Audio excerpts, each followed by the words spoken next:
श्री गणेशाय नमः। ओम परमात्मने नमः। सभी गीता प्रेमी साधकों को सादर प्रणाम के साथ जय श्री कृष्ण।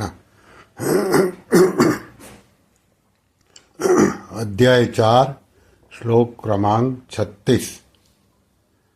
अपि चेदसि पापेभ्यः सर्वेभ्यः पापकृतमः सर्वं ज्ञानप्लवेनैव वृजिनं संतरिष्यसि।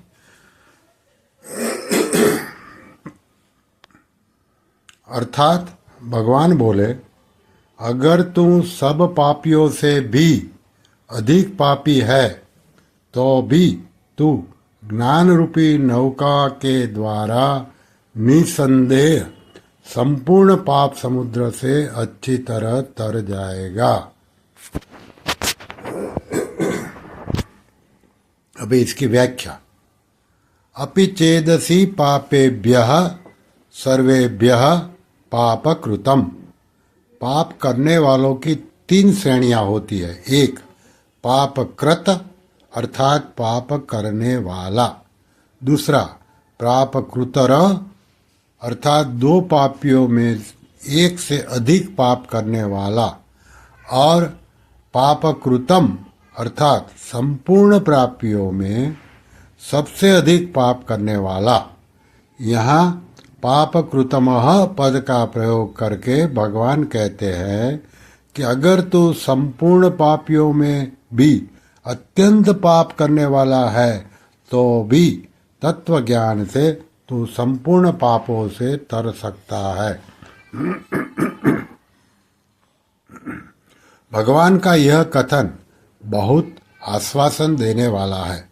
तात्पर्य यह है कि जो पापों का त्याग करके साधन में लगा हुआ है उसका तो कहना ही क्या, पर जिसने पहले बहुत पाप किए हो उसको भी जिज्ञासा जागृत होने के बाद अपने उद्धार के विषय में कभी निराश नहीं होना चाहिए।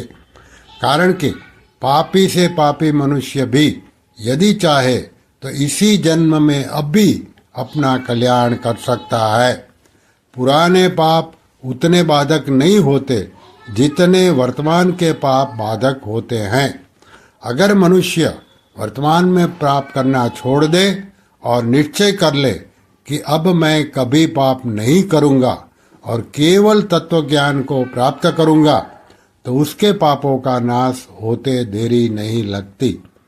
यदि कहीं 100 वर्षों से घना अंधेरा छाया हुआ हो और वहां दीपक जला दिया जाए तो उस अंधेरे को दूर करके प्रकाश करने में दीपक को 100 वर्ष नहीं लगते।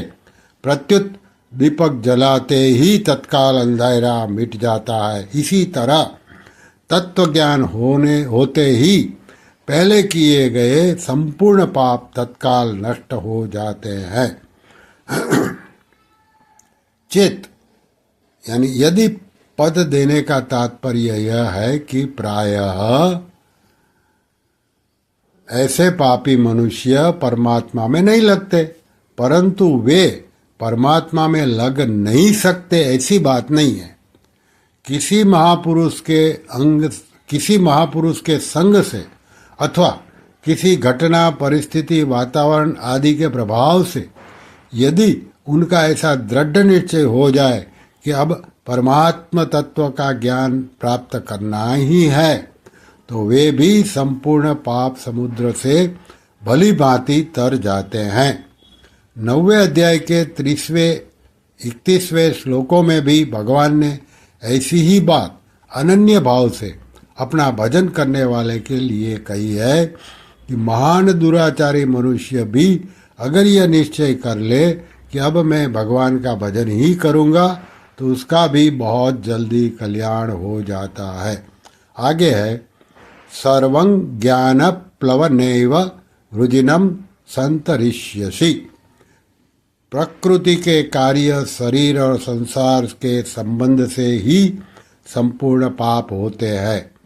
तत्वज्ञान होने पर जब उनसे सर्वदा तत्वज्ञान होने पर जब उनसे सर्वथा संबंध विच्छेद हो जाता है तब पाप कैसे रह सकते हैं।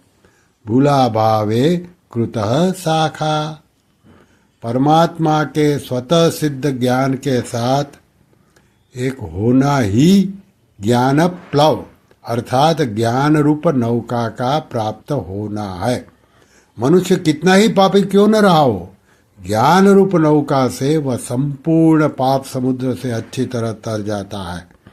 यह ज्ञान रूप नौका कभी टूटती फूटती नहीं, उसमें कभी छिद्र नहीं होता और यह कभी डूबती भी नहीं। यह मनुष्य को पाप समुद्र से पार करा देती है। ज्ञान यज्ञ चौथे अध्याय के 33वें श्लोक से ही यह ज्ञान रूप नौका प्राप्त होती है। यह ज्ञान यज्ञ आरंभ से ही विवेक को लेकर चलता है और तत्व ज्ञान में उसकी पूर्णता हो जाती है।